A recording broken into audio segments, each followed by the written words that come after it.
इसके बारे में जान लीजिएगा। फिर मैं गट के 3 बड़े ऑर्गन्स हैं जिनके बारे में आपको कुछ नहीं बताया गया, उनके बारे में बात करूंगा। आप क्या कर सकते हैं, किस तरह से कर सकते हैं, वो भी मैं बताऊंगा। मेरे साथ जुड़कर आप लाइफ लॉन्ग इसको बढ़िया बना सकते हैं and you can live like 20 अगले 6-8 महीने में। तो वो भी चीजें मैं यहीं पर शेयर आपके साथ शेयर कर रहा हूँ। If you want my help you can be with me. Limited लोगों के लिए है वो इंफॉर्मेशन और अपॉर्चुनिटी, बट मैं यहां पर सब दे रहा हूं। Let us start gut bacteria. जब हम पैदा होते हैं हमें अपनी मदर से ये बैक्टीरिया मिलते हैं, वो भी तब जब हम नॉर्मल डिलीवरी से पैदा होते हैं। अगर वो डिलीवरी सिजेरियन है तो ये खतरनाक है।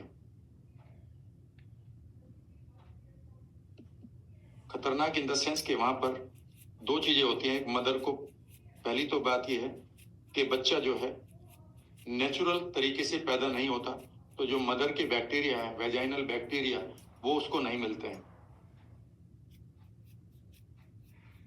ठीक है ना। और दूसरी प्रॉब्लम ये है, एक तो मदर के बैक्टीरिया नहीं मिलते, और दूसरी प्रॉब्लम ये है कि मदर को हाई डोज दी जाती है एंटीबायोटिक्स की।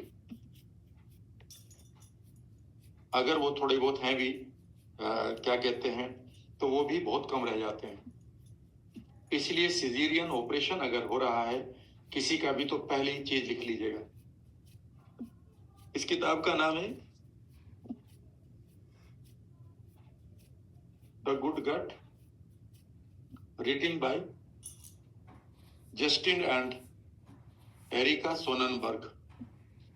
इस किताब को जब पढ़ेंगे तो इसमें बताया है कि इनकी जब पहली बड़ी बेटी पैदा हुई सिजेरियन ऑपरेशन से, तो उनको बहुत सारे इश्यू आए और ये पाया गया कि उनके गट में वो बैक्टीरिया नहीं थे जो होने चाहिए थे। इसलिए बच्ची को ऑटिज्म की शिकायत थी, वैसे सिम्टम आ रहे थे, मूड स्विंग था, पढ़ाई में मन बिल्कुल नहीं लगता था, ठीक है ना, कंसंट्रेशन की बहुत कमी थी, जल्दी से वो बीमार भी पड़ती थी क्योंकि वो इम्यून सिस्टम उसका ट्रेंड नहीं होता था।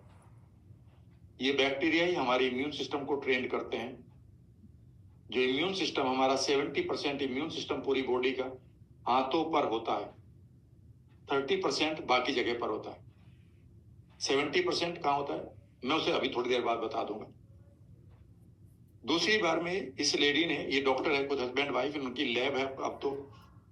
दूसरी बार में इन्होंने क्या किया कि इन्होंने, दूसरा बच्चा भी सिजेरियन होना था, तो दूसरी बार में इन्होंने अपने डॉक्टर से कहा है कि आप स्वैब से, कॉटन से, जो वेजाइनल स्वैब है उसको आप मेरे बच्चे को पूरी मुंह पर, आंखों पर, सब जगह लगाएं, स्किन पर लगाएं, जहां भी ओपनिंग्स है उन्हें वहां पर लगाएं, नाक है, कान है, ठीक है ना।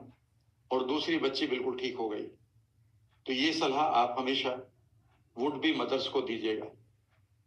नहीं तो उनके बच्चे, जो आजकल बच्चों में प्रॉब्लम आ रही है उसमें एक बड़ा रीजन ये भी है कि अगर हमारे पास ये बैक्टीरिया नहीं है तो बहुत प्रॉब्लम आएगी। 70 साल पहले हमारे पेरेंट्स के पास इनकी प्रजातियां 10,000 से ज्यादा थी और अब घटकर ये 2,000 से कम रह गई है। इनकी पॉपुलेशन 100 ट्रिलियन होनी चाहिए, ये भी घट रही है। और इसकी गलती यह है कि आपको ट्रेंड नहीं किया जाता, एजुकेट नहीं किया जाता।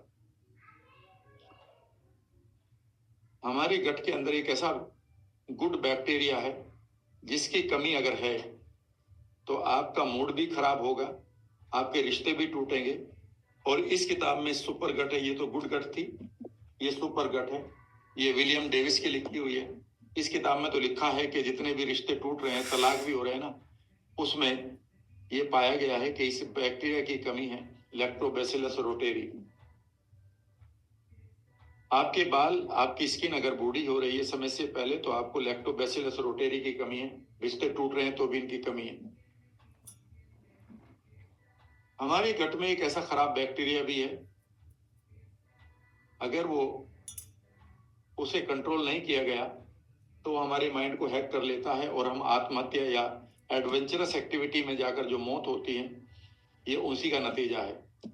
उसका नाम है टोक्सोप्लाज्मा गोंडाई, कभी गूगल कर लीजिएगा, टोक्सोप्लाज्मा गोंडाई।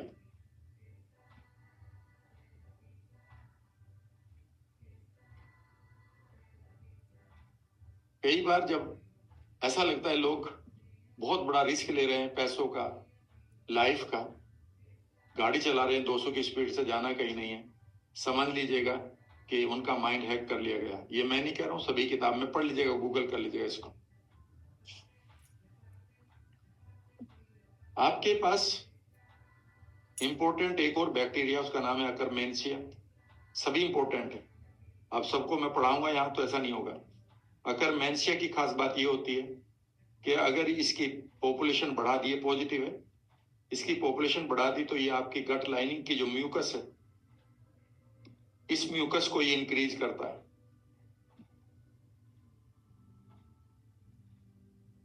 तो अगर आपने अकरमेंशिया नाम के बैक्टीरिया को जीवित रखा अपने पेट के अंदर, तो आपकी जो गट की लाइनिंग है, म्यूकस है, वो इतना अच्छा रहेगा कि आपके बेकार के बैक्टीरिया ब्लड में नहीं जाएंगे और आप हेल्दी रहेंगे। बाय द वे, एक चीज देखी गई है कि जब आप ओलिव ऑयल का यूज करते हैं तो ये अकरमेंशिया एकदम से एक्टिव हो जाता है और आपके म्यूकस को बनाने लगता है। चौंकिए मत, अगला सेंटेंस बहुत खतरनाक भी है। लेकिन अगर अकरमेंशिया को, जब ये इग्नाइट है, अगर ये एक्टिव है, इस समय अगर इसको अपना फूड नहीं मिलेगा जो मैं अभी बताऊंगा, तो इसी म्यूकस को खाने लगता है।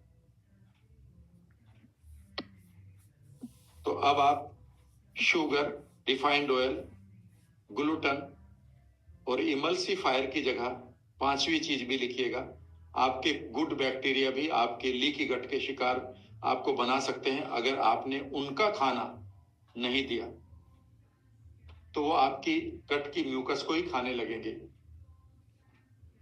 और आपको गट, लीकी गट का शिकार बना देंगे। यानी कि जो इनका काम था उसका उल्टा कर देंगे। तो फिर इनका खाना क्या है वो मैं अभी बताऊंगा। तो अगर आप चाहते हैं कि आपका इम्यून सिस्टम बढ़िया रहे, एक और बैक्टीरिया, उसका नाम है सी डिफिसाइल। ये वो बैक्टीरिया जिससे डायरिया या पेचिस से इवन डेथ भी हो जाती है। 1950s में, और इसकी खास बात यह है यहां पर कोई एंटीबायोटिक काम नहीं करता, क्योंकि जैसे एंटीबायोटिक आप देते हैं वो गुड बैक्टीरिया को मार देते हैं और इसका कुछ नहीं बिगड़ता, ये अपनी शक्ल बदल लेता है और फिर ये आपको अटैक करता है। इसे संभालने के लिए सिर्फ गुड बैक्टीरिया चाहिए, नहीं तो ये कंट्रोल से बाहर हो सकता है। 1950s में सी डिफिसाइल नाम के बैक्टीरिया के इन्फेक्शन को पता है कैसे ठीक किया जाता है? चौंकिएगा मत, उसका नाम था स्टूल ट्रांसप्लांट। दुनिया की सबसे बेहतरीन मेडिसिन है ये, चौंकिएगा मत।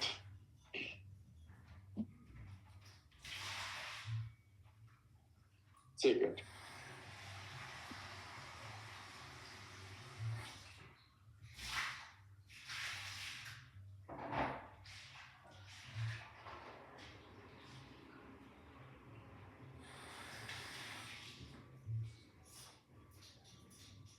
नाइनटीन फिफ्टीज में ये ऐड आया करता था। ये ऐड बता रहा है, पढ़ लीजिएगा, कि डोनर्स को इनवाइट किया जाता था कि 1 महीने के लिए वो अपना स्टूल डोनेट करें और $600 लें।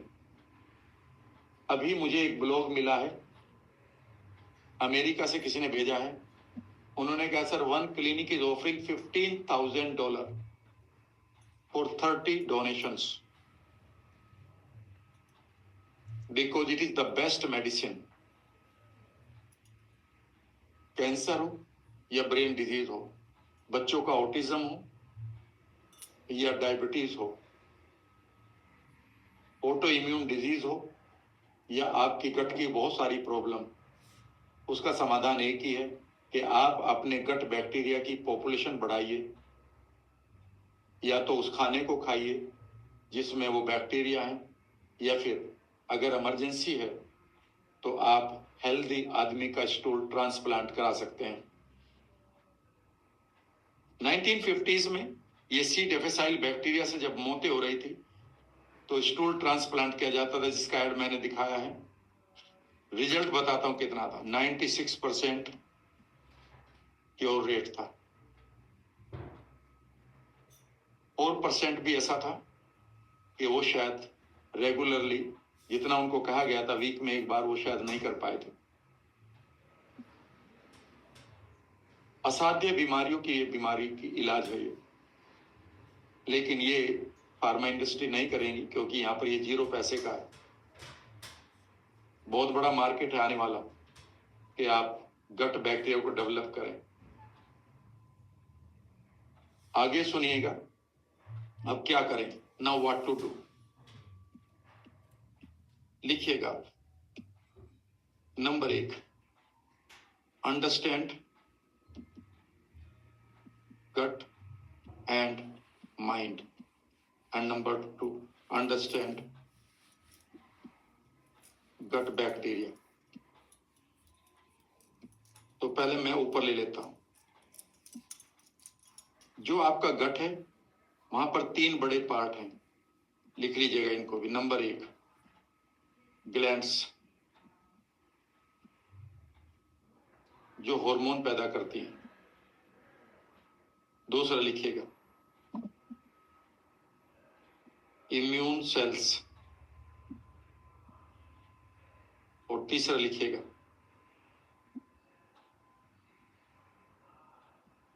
एंटेरिक नर्वस सिस्टम,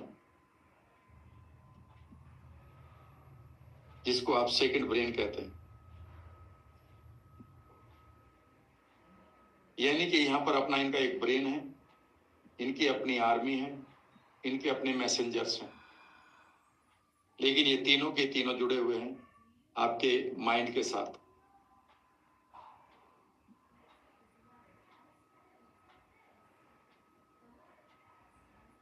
पहली चीज लिख लीजिएगा, अगर आप आईबीएस जैसी बीमारी के शिकार हो रहे हैं या फिर पेट से उत्पन्न बीमारियां, मोटापा, diabetes, Parkinson, Alzheimer, auto immune, allergies, migraine, sir का बालों का गिरना, पूरी बॉडी में फटीग, रेक्टल इचिंग, ठीक है ना, लॉस ऑफ लिबिडो, सेक्स में अब मन नहीं है, डिजायर खत्म हो गई है, जीने का मन नहीं करता, ये सारी चीज हो गई है, तो याद रखिएगा अब माइंड को ठीक कर लिया एनएलपी से।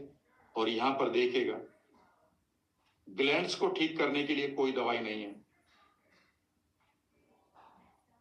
लिख लीजिएगा, अगर ग्लैंड्स को ठीक करना है तो एक ही चीज देनी पड़ेगी उसको, वो है एनवायरमेंट।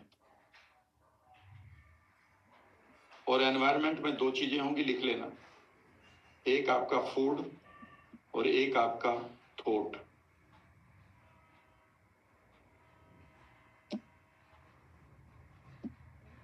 कभी आपने नहीं सुना होगा कि भाई एनर्जी चक्रास को अच्छा करने के लिए ये भी खाओ, कह भले ही दिया होगा किसी ने, लेकिन आप जानते हैं कि वो कंप्लीटली थॉट ओरिएंटेड है। जितनी भी आपकी ग्लैंड्स है वो आपके विचारों को सुनती हैं। आप किसी भी खाने के बारे में सोचिए जो आपको अच्छा लगता है, मुंह में पानी आ गया, यानी कि सलाइवरी ग्लैंड और एंजाइम ग्लैंड उन्होंने अपना काम कर दिया।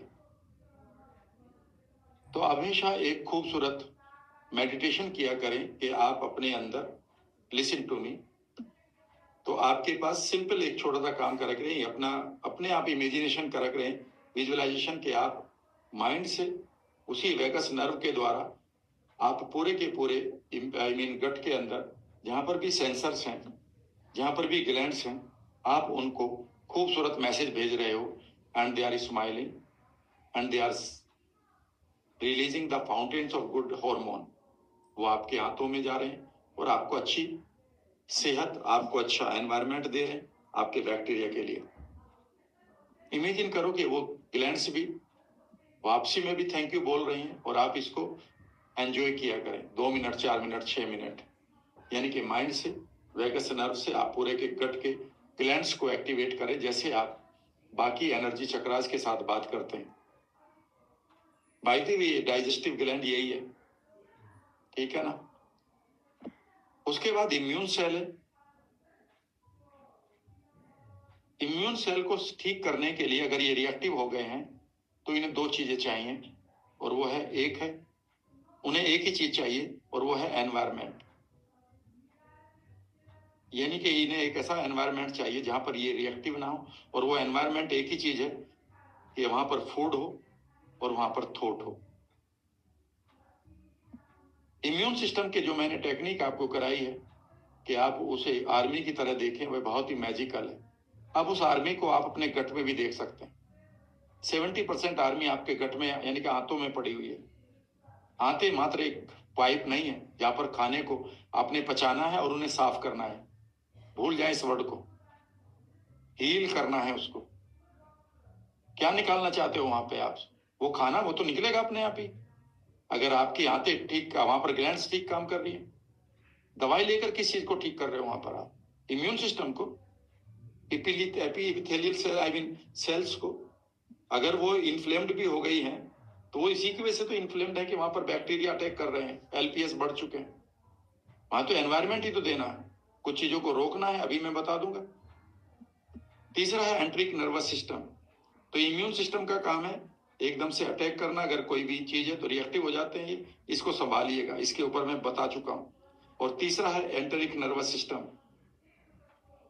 एंटेरिक नर्वस सिस्टम का मतलब है ये आपकी ब्रेन सेल है वहां पर, और ये ब्रेन सेल का काम है आपकी आंतों को मूवमेंट देना, जिसको आप पेरिस्टाल्टिक मूवमेंट कहते हैं। अगर खाना इनको गलत आ गया तो एकदम से माइंड को बताते हैं हमारे पास ये खाना आया, हमें नहीं पता क्या करना, तो माइंड कहता है रोको इसको, या तो इसको उल्टी करो, या डायरिया दो, या रोक दो, तो इनका मूवमेंट कम हो जाता है। याद रखिएगा। तो इन्हें क्या चीज चाहिए, लिखिए, इन्हें भी एक ही चीज चाहिए, and that is called your environment. और एनवायरमेंट कहां से आएगा? 85% आपके माइंड से, 15% आपके खाने से। क्या खाना है मुझे नहीं पता, लेकिन मैं क्या छोड़ना है ये बता दूंगा। खाना क्या है ये भी मैं आज बताऊंगा। उसके बाद आप डाइटिशियन को एक नए तरीके से लेंगे, और अगर एक डाइटिशियन है तो याद रखिएगा आपका बिजनेस बढ़ जाएगा इस प्रोग्राम के बाद में। और अगर अभी डाइटिशियन की डाइट से भी कुछ नहीं हो रहा तो आज आपका पूरा मिथ भी टूट जाएगा। तो याद रखिएगा आपके गट को एक ही चीज चाहिए, वो है एनवायरमेंट। क्योंकि आपके गट में 3 चीजें हैं, इम्यून सेल, ग्लैंड्स एंड उसकी अपने ब्रेन। इन तीनों को एनवायरमेंट चाहिए। और चौथी चीज है आपके गट के अंदर, वो है गट बैक्टीरिया।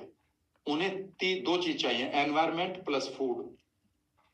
उनको एनवायरमेंट के अलावा यह भी पाया गया है कि अगर आप तनाव में हैं तो आप गलत बैक्टीरिया को ज्यादा बढ़ा लेंगे अपने अंदर, और जो गुड बैक्टीरिया उनकी मौत हो जाएगी। सो बीवेयर ऑफ योर ब्रेन और माइंड। ज्यादा गुस्सा मत किया करो, उससे आपके गट बैक्टीरिया पूरी तरह से खराब हो जाते हैं। तो अब क्या करें, मैं छोटा कर देता हूं ताकि आप क्या करें। नंबर 1, अगर आप अपने गट को हील करना चाहते हैं तो पहला काम करिए, आप प्रोबायोटिक फूड लेना शुरू करें। फर्मेंटेड फूड होते हैं ये, गूगल करिए, फर्मेंटेड फूड ढूंढिए। आपकी बासी रोटी में बहुत खूबसूरत बैक्टीरिया होते हैं। आप कांजी बना सकते हैं, बीट रूट की भी, चावल की भी। कैसे बनाई जाएगी आप गूगल करेंगे। दूसरी चीज फर्मेंटेड फूड है, उनमें ये गुड बैक्टीरिया पैदा होते हैं। और 1 फूड आपका पर डे होना चाहिए जिसमें फर्मेंटेड फूड यानी कि गुड बैक्टीरिया हो। लेकिन ये गुड बैक्टीरिया अगर बन गए और इनको आपने इनका भोजन नहीं दिया तो ये आपकी इंटेस्टाइन की लाइनिंग को खा लेंगे। फिर इनको क्या देना, लिखिए, प्रीबायोटिक। आपको हर रोज, अगर आप मेल हैं, ऑर्डिनरी आई मीन एडल्ट, तो आपको करीब 35 ग्राम टू 40 ग्राम्स या 38 ग्राम्स के करीब फाइबर चाहिए। और अगर आप महिला हैं तो करीब करीब 30 ग्राम चाहिए आपको। और इसका नाम है डाइटरी फाइबर। ये इसकी खास बात ये होती है कि ये आपके स्टमक में पचता नहीं है। हाइड्रोक्लोरिक एसिड से इसका कुछ नहीं बिगड़ता। आपकी ये छोटी आंत में भी नहीं पचता और ये बड़ी आंत में, लार्ज इंटेस्टाइन में जाता है और वहां पर जाकर जो गुड बैक्टीरिया हैं इसमें से वाइटमिन्स निकालते हैं और एक चीज निकालते हैं जो बहुत ही इंपॉर्टेंट है, उसका नाम है SCF, short chain fatty acid. ये आपके ब्रेन के लिए बेहद अच्छे हैं। ये आपके लिए न्यूरोट्रांसमीटर बनाते हैं और ये आपकी पूरे की पूरे इंटरनल वर्ल्ड को खुश रखते हैं। जहां पर आपकी ग्लैंड्स, इनकी खुशी के कारण, इनके द्वारा जो केमिकल बनाए जा रहे हैं, आपकी ग्लैंड्स पेट के अंदर जो हैं वो भी बढ़िया हार्मोन बनाती हैं। आपका इम्यून सिस्टम ट्रेंड होता रहता है और आपका जो ब्रेन है हाथों का वह भी बढ़िया तरीके से काम करता है। ये 2 काम करेंगे, ठीक है ना। मेडिटेशन के नाम पर आप नई नई मेडिटेशन क्रिएट करिए कि आप माइंड से, वेगस नर्व के द्वारा आप अपने स्टमक को एसिड के लिए बात कर रहे हैं, छोटी आंत को पचाने के लिए बात कर रहे हैं, ठीक है ना। इम्यून सिस्टम को एक्टिव और डिसिप्लिन होने के लिए काम कर रहे हैं। मैंने सारी बता दी। और आगे ज्यादा करना है तो जुड़िएगा मेरे साथ। ये लाइफ चेंजिंग चीजें बता रहा हूं। ये 2 चीजें मैंने अभी बताई। अब आप 4-5 चीजें छोड़ेंगे, उसके बाद डाइट बताऊंगा। दूसरी चीज लिखिए, diet, what to live.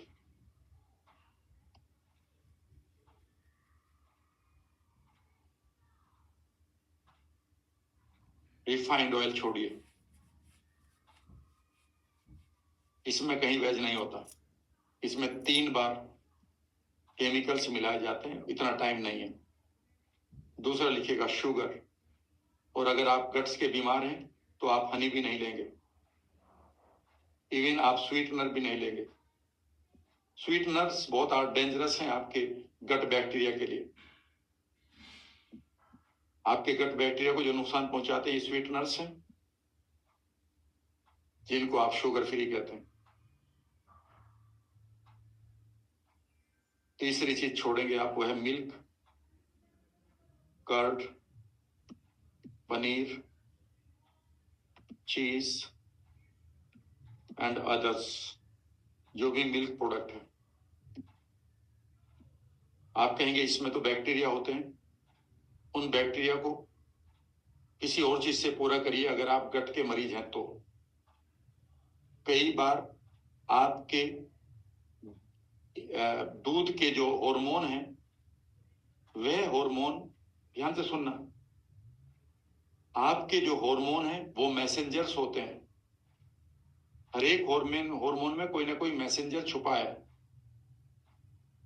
Already आपने वो हार्मोन ले लिए जो आपके लिए नहीं बने हैं, और वो हार्मोन आपके गट बैक्टीरिया के लिए बहुत खतरनाक हो सकते हैं। आप कह रहे गट बैक्टीरिया इसमें, हाँ बिल्कुल है, पर इसके अंदर जो हार्मोन है वे देह में कंप्लीटली खराब कर सकते हैं। दूध आपके कैल्शियम को कम करता है, हड्डियों को, ऑस्टियोपोरोसिस का शिकार हो जाएंगे आप। मिल्क की कोई गारंटी भी नहीं रही है, अब वो चारा भी नहीं रहा, और उस मिल्क की हमें जरूरत नहीं है। हमें मदर मिल्क की जरूरत है, बस वो हमें मिल जाता है। जिस प्रोटीन को लेने के लिए आप मिल्क ले रहे हो उसका नाम कैसीन है। वो कैसीन में याद रखिएगा, आपका 50% से ज्यादा कैसीन तो डाइजेस्ट ही नहीं होता, और वो आपकी आंतों में और आपके ब्लड में फॉरेन मेटल की तरह घूमता है, और वो इम्यून सिस्टम इसीलिए एलर्जी करता है। तो मिल्क के ऊपर मैं कभी फिर बात करूंगा। चौथी चीज लिखिएगा, and that is very important, gluten. मैंने सबसे बड़ा लिखा है ये। और ये तीन चीज मिलकर आपको बुढ़ापे की तरफ ले जाती हैं। क्योंकि आपके मिल्क में, याद रखिएगा, उसकी उम्र सिर्फ 8 साल होती है, आपकी 80 साल होती है। तो 80 साल वाले जानवर का मिल्क होता तो ठीक था, वो हमें मिल ही चुका है। तो उसके जो मैसेंजर हैं उसके हार्मोन में, वो 8 साल की उम्र के देने के लिए हैं बस। तो एज की पूरी फॉर्म लिख लीजिएगा, इसका नाम है पूरा एज का। एजिंग मैं कभी फिर पढ़ा दूंगा, फिर भी लिखवा देता हूं। एडवांस्ड ग्लाइकेशन एंड प्रोडक्ट, ये बूढ़ा करते हैं आपको और यही बर्बाद भी करते हैं आपकी। इसका मीनिंग ये होता है कि जब भी आप कोई भी मीठा खाते हैं, इन तीनों में शुगर है।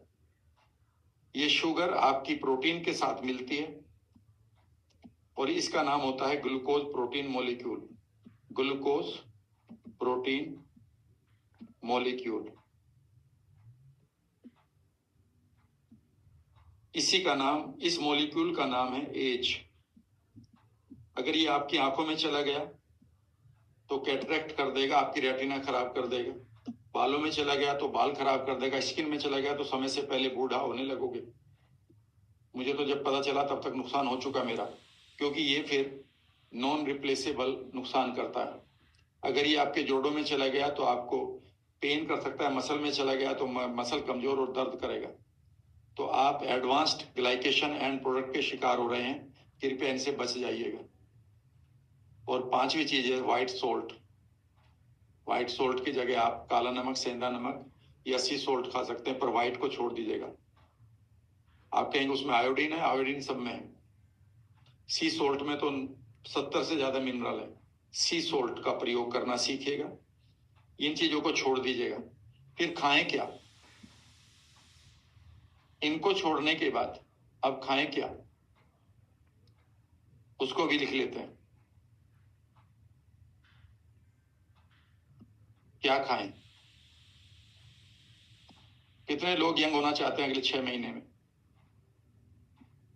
यही बाल होंगे बिल्कुल जो मेरे, गारंटी से लिख कर दे रहा हूं। अगर आदतें आपने सुधार ली, और उन्होंने आदतें भी मैं छुड़वा दूंगा आपकी, मेरे साथ जुड़ जाइएगा, ठीक है ना? लिखित में दे सकता हूं कि जितना पैसा मैं आपकी बीमारियों से बचवा दूंगा, वह आपकी फीस का कम से कम 100 गुना तो होगा ही आने वाले 5-10 सालों में। क्योंकि एक बीमारी का मतलब है 50 लाख, एक बीमारी का। और अगर लीवर में चली गई तो 2 करोड़। ये छोटी मोटी चीज हो रही है। अब ब्रेन में चली गई तो पूरा परिवार 50 साल की उम्र में संभालता फिर रहा है, सिजोफ्रेनिया को या फिर एल्जाइमर के पेशेंट को या पार्किंसन को। मेरे से कम उम्र वाले एक आदमी को मैंने देखा, Parkinson.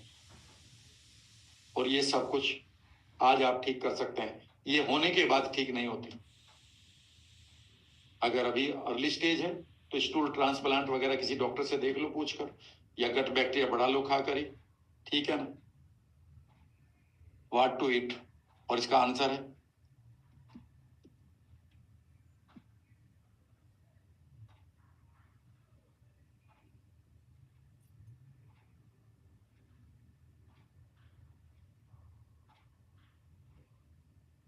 What to eat, ask your gut, not your dietitian.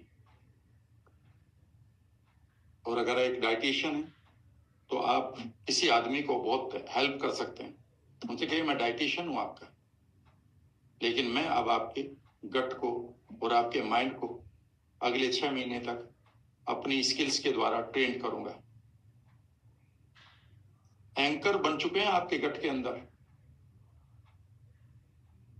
किसी जगह से आपकी एसिडिटी बनी थी अचानक, वहां 2 फूड और भी थे, अब वो 2 फूड जैसे ही खाओगे तो एंकरिंग आपने पढ़ ली, आपको एसिडिटी बनेगी, जबकि उससे एसिडिटी नहीं बनती। बाकी लोग कह रहे हैं, वो ये नहीं कह रहे कि तुम्हारी गट ही कंडीशन हो चुका है।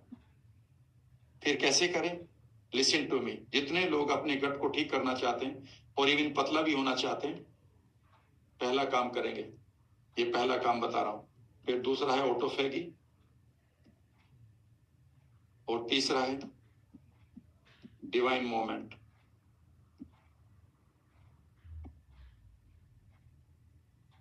सो आस्क योर गट, जब भी आप खाना खाएं और आप गट के मरीज हैं,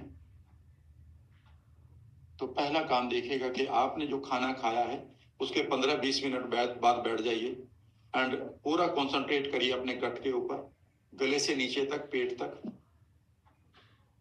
और देखिए कि आपकी फीलिंग क्या चल रही है। इसे हम इनर पेसिंग कहते हैं, जो आपने तीसरे दिन सीखी थी। एंड सडनली आपकी जो फीलिंग है वो आपकी पिक्चर बननी शुरू हो जाएगी।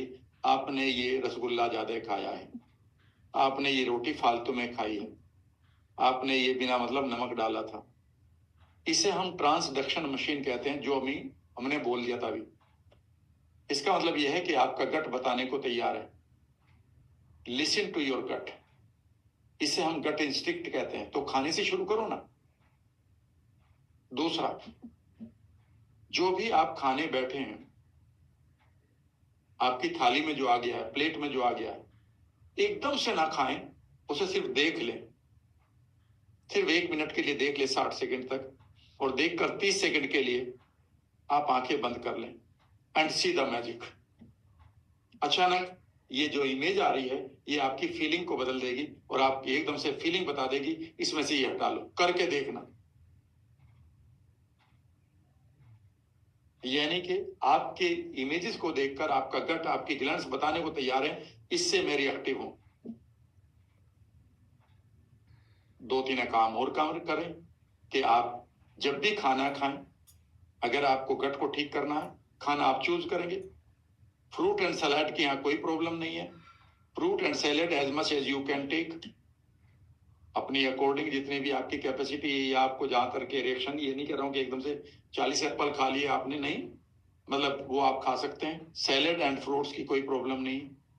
बाकी चीजें आपका गट आपको बताएगा। फिर भी कुछ चीजों को याद रखिएगा। जब मैंने अपने गट को ठीक किया तो एक सवाल था कि जब भी आप खाना खाएं 70% से ज्यादा ना खाएं। दूसरा, खाने से आधा घंटा पहले और खाने के आधे घंटे बाद तक पानी ना पिए। मैं उसको 1 घंटा कर देता हूं, क्योंकि कई बार हमारा खाना ही 1 से 1.5 घंटा 2 घंटे तक पेट में ही रहता है, उसकी चर्निंग होती रहती है। तो तब तक भी आप उसे पानी ना पिए, उसे चर्न होने दें पूरा कंसंट्रेशन के साथ। तीसरा, फ्रूट कभी भी खाने के बाद ना खाएं, क्योंकि फ्रूट अपना जो ग्लूकोज वगैरह है वो खाली पेट में, खाली आंत में छोड़ता है। तो हमेशा खाने से 20 से 25 मिनट पहले ही आप अपने फ्रूट को खाएं, खाने के बाद ना खाएं। नहीं तो वो फ्रूट सड़ता रहेगा और आपके लिए आपकी जो शुगर है, वो जो बैड बैक्टीरिया है सीबो वाले, वो इसको ले लेंगे। एक चीज को आपको जरूर छोड़ना होगा। अगर आप सीबो से बचना और सीफो से बचना चाहते हैं तो दो काम करने होंगे, लिख लीजिएगा। नंबर 1, कभी भी आप सुबह की चाय नहीं पिएंगे। चाय तो कभी भी नहीं पिएंगे, पर सुबह की चाय तो आपके लिए जो जहर है वह काम कर रही है। क्यों? क्योंकि जब सुबह आपके सीबो यानी कि बैड बैक्टीरिया की ग्रोथ कम होने वाली थी, वो ऑटोफैगी के कारण, भूख के कारण, अचानक आपने उनको शुगर भी दे दिया और दूध भी दे दिया। उस समय अगर आप ग्रीन टी लेंगे तो ये बहुत ही अच्छा रहेगा। अगर आप सीबो और सीफो को और जल्दी हील करना चाहते हैं तो आप कभी कभी वीक में 2-3 बार जरूर हल्दी की चाय पिए, यानी कि जो अदरक की तरह हल्दी होती है, अदरक की हुई प्रजाति है, उसे आप उबाल लें, अदरक भी उबाल लें, ठीक है ना। मैं ऐसे ही करता हूँ, ठीक है। और उसको मैं सुबह सिप कर लेता हूँ 1 गिलास, उससे मेरा पेट भी ठीक रहता है। और उस टाइम जो हल्दी का जो करक्यूमिन है, वो आपका एलपीएस के लिए सबसे बढ़िया चीज है। वो आपके एलपीएस को न्यूट्रलाइज करने की उसमें ताकत होती है। और इवन आपकी लीकी गट पर ये बहुत अच्छा काम करता है, करक्यूमिन इन हल्दी। तो हल्दी का यूज कर सकते हैं। वो कितना कर सकते हैं, इसके लिए थोड़ा सा किताबें लिखते हैं कि ज्यादा नहीं करना चाहिए, पर आप वीक में 2-3 बार कर सकते हैं। तीसरी चीज लिखिएगा, ऑटोफैगी। अगर आप यंग रहना चाहते हैं तो आप ऑटोफैगी करिए।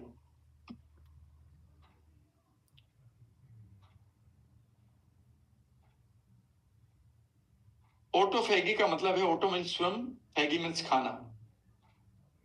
यानी कि जब आप फास्टिंग करते हैं तो ये मैजिकल मोमेंट है आपके लिए।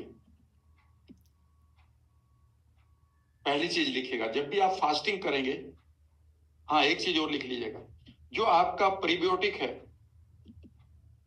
प्रीबायोटिक के बारे में थोड़ा और बोल देता हूं। चिया सीड बहुत अच्छा प्रोबायोटिक है, फ्लैक्स सीड बहुत ही बढ़िया है, अकेसिया बबूल का जो पाउडर होता है, ये बहुत ही अच्छा है हमारे लिए। इसीलिए आप पशुओं को देखेंगे, बकरी, ऊंट, इस कीकर के पेड़ को चाहे भले ही कांटे, वो सबसे ज्यादा खाते हैं, because they know they are more intelligent than we. इसबगोल, यह भी एक वही इम्यून फाइबर है, ठीक है ना। आप कह सकते हैं जितने भी सीड्स हैं, या फिर आप कह सकते हैं जो अनार के बीज हैं उन्हें चबाकर खाइए।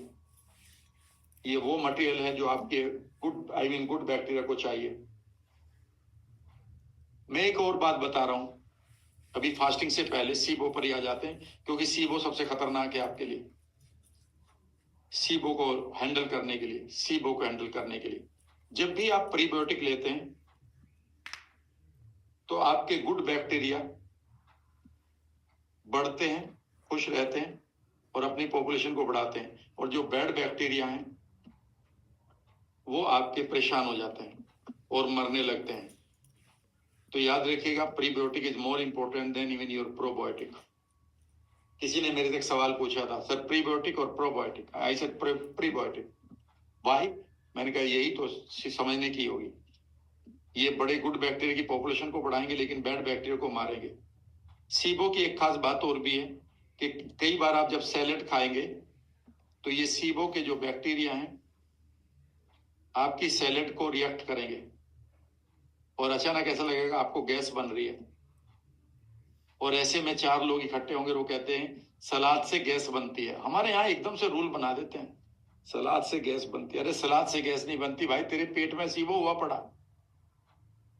सलाद तो फाइबर है बढ़िया, ठीक है ना। तो वो रूल बना देते हैं।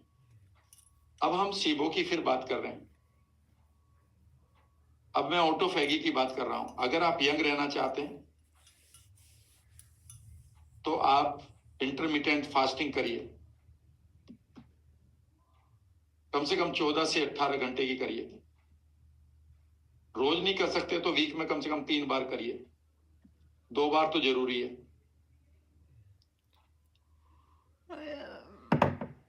इसका मतलब ये है कि मान लेते रात को 8 बजे आपने खाना खाया तो 8 बजे 12 घंटे हो गए, और 4 घंटे और 3 घंटे और ले लीजिएगा तो आप 12 और 3 15 घंटे की ऑटोफैगी इजीली कर सकते हैं। जब आप ऐसा करते हैं उसमें पानी पी सकते हैं, ऐसी बात नहीं। ग्रीन टी भी ले लीजिएगा, कोई भी फूड मत लीजिएगा। अगर नहीं हो रही तो फ्रूट्स ले लीजिएगा। और ऐसे में इंटरमिटेंट फास्टिंग का क्या फायदा होगा मैं बताता हूं। ये 2016 में इसके ऊपर नोबेल प्राइज मिला है।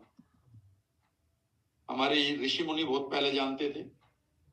इसका कारण यह है कि जब आप लंबे समय तक भूखे रहते हैं तो पहले आपकी बॉडी सरवाइव करने के लिए आपकी बैड सेल्स को खाती है, जो डैमेज्ड सेल है उन्हें खा लेती है।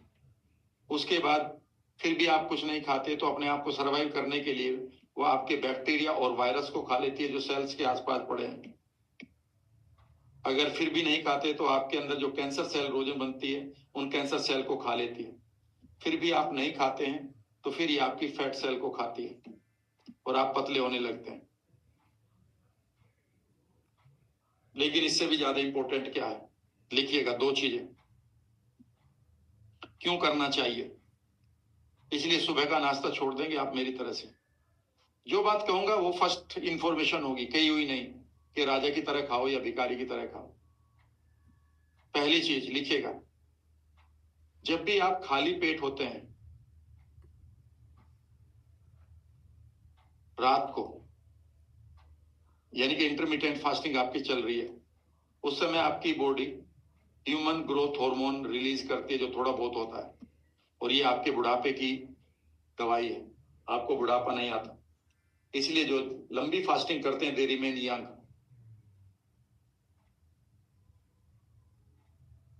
ज्यादा खाने से इन किताबों में लिखा है कि अल्जाइमर जैसी और पार्किंसन जैसी डिजीज है, वो बाद में बात करें। दूसरी चीज लिखेगा यहां पर,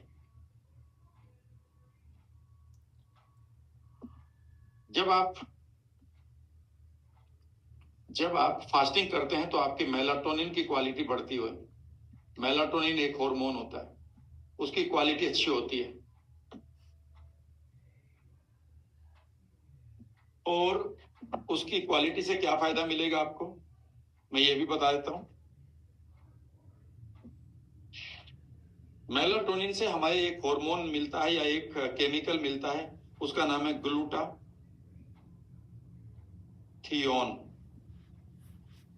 ये इसके मैन्युफैक्चर में काम आता है और ये सबसे अच्छा एंटीऑक्सीडेंट है जो पूरी बॉडी के फ्री रेडिकल्स को एडजस्ट करता है। 10%।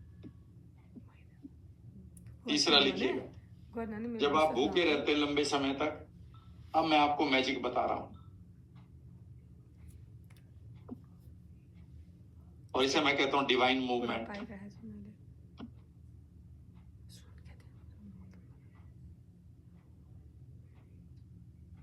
डिवाइन मूवमेंट का मतलब है जब हमने रात को 8 बजे खाना खाया तो 1 घंटे वो हमारे पेट में रहा, 2 से 3 घंटे, 11 बज गए। उसके बाद वो छोटी आंत में गया, वहां से उसका पेरिस्टाल्टिक मूवमेंट हुआ, 3-4 घंटे में वो आगे तक गया, पीछे से हमारी छोटी आंत थोड़ी सी खाली हुई, ठीक है ना। अब करीब करीब 3 बज गए सुबह के। अब आपकी आंतें पेरिस्टाल्टिक मूवमेंट नहीं करेंगी, वो एक नया मूवमेंट करेंगी, उसका नाम है मोटर न्यूरॉन, ऐसा ही कुछ है। मोटर न्यूरॉन तो आता है, उसमें आगे क्या है वो मैं देखकर बता दूंगा, ये मेरे और आपके बीच की बात है। और यहाँ पर आपकी आंतें जो हैं वो एक नए तरीके से मूव करेंगी, सुनिएगा मुझे गौर से, और इसका नाम है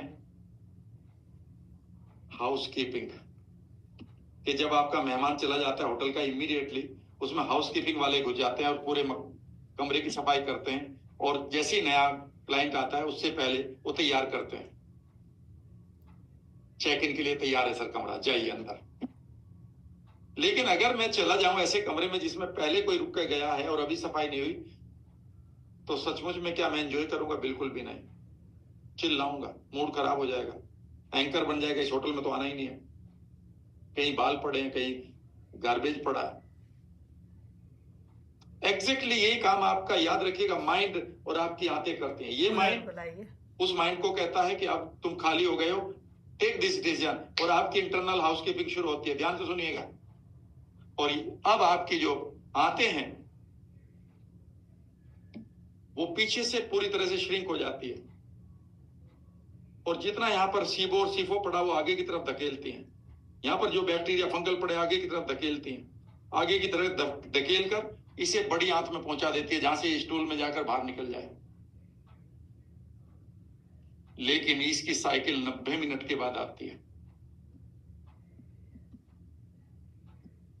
लेकिन जैसे ही सुबह आप चाय पीते हैं शुगर वाली, इमीडिएटली आपका माइंड उसे मील की तरह लेता है, क्योंकि उसमें शुगर भी है, प्रोटीन भी है, ठीक है जी, उसमें कार्ब भी है। वो तो पूरा खाने की तरह कैलकुलेट करेगा ना, और एकदम से वो खत्म, वहीं की वहीं मूवमेंट खत्म है कि उन्हें वो सोचते हैं कि नया क्लाइंट आ गया है, अब हमें पेरिस्टाल्टिक मूवमेंट करना है। If you want to clean your intestine, अगर आप अपने गट को ठीक करना चाहते हैं, कृपया आप अपने इस साइकिल को मैक्सिमम एंजॉय करवाएं। किसी दिन कम से कम वीक में एक बार तो करवा दें कि 3 बजे आपका शुरू हुआ है काम, ठीक है ना, 4:30 बजे दूसरा आएगा, 7 बजे दूसरा आएगा, 6 बजे दूसरा आएगा, 8:30 बजे एक तो और आएगा। यार 2-3 बार तो करने दो ना, कम से कम उसकी हाउसकीपिंग तो होने दो। हाउसकीपिंग होगी तो आप सीबो हो गया, सीफो बच गए, आपकी पता नहीं कितने करोड़ रुपए की बीमारियां बच गई। उधर आपके सारे के सारे बेकार की कैंसर सेल को इम्यून सिस्टम खाता जा रहा है, आपकी बॉडी खाती जा रही है। उधर आपका HGH बन रहा है, उधर मेलाटोनिन आपकी क्वालिटी बढ़िया बन रही है, उधर आपके, हाँ एक बात और भी है, और जब लंबी ऑटोफैगी करते हैं तो हमारा जो gut bacteria they remain happy. Bad bacteria वो चीखते हैं कि मुझे शुगर दो, पर आप नहीं दे रहे हैं, ऑटोफैगी करिए। और उसके बाद जो मेडिटेशन है वो आपके चलते रहने चाहिए गट के साथ। आप अपनी वेगस नर्व को बढ़िया बनाइए। और उसके बाद एक चीज और बचती है, वो है आपकी कि अगर आप NLP के साथ आप पैसा भी कमाना चाहते हैं, और अगर आप ट्रेन द ट्रेनर का कोर्स भी करना चाहते हैं, तो ये 3 काम करिएगा। नंबर 1, अपनी स्किल को सीखिएगा बढ़िया तरीके से, जो NLP स्किल है वो अपने आप में कंप्लीट है। दूसरा है अपने वेबिनार बनाना, सेमिनार बनाना, अपने कोर्स डिजाइन करना, और कोर्स को रिकॉर्ड करके किसी वेबसाइट पर चढ़ाना, जैसे यूडेमी है, और उधर अपना सोशल, इंस्टा, यूट्यूब, इसकी मास्टरी करिएगा। और जब आप ऐसा करेंगे उसके बाद आपकी छवि अलग बनेगी। अगर आप चाहते हैं कि ये सारी चीजें मैं आपके साथ करूं, तो वो लोग मेरे साथ अब रुकें। I am offering you in next 20 minutes, exactly right time पर मैं आपको छोड़ूंगा। एग्जैक्टली 20 मिनट के लिए मैं आपको ऑफर करता हूं मेरा लॉन्जिविटी मास्टरमाइंड। यह कमिटेड लोगों के लिए है, वो लोग जो अपनी और अपनी फैमिली की लाइफ को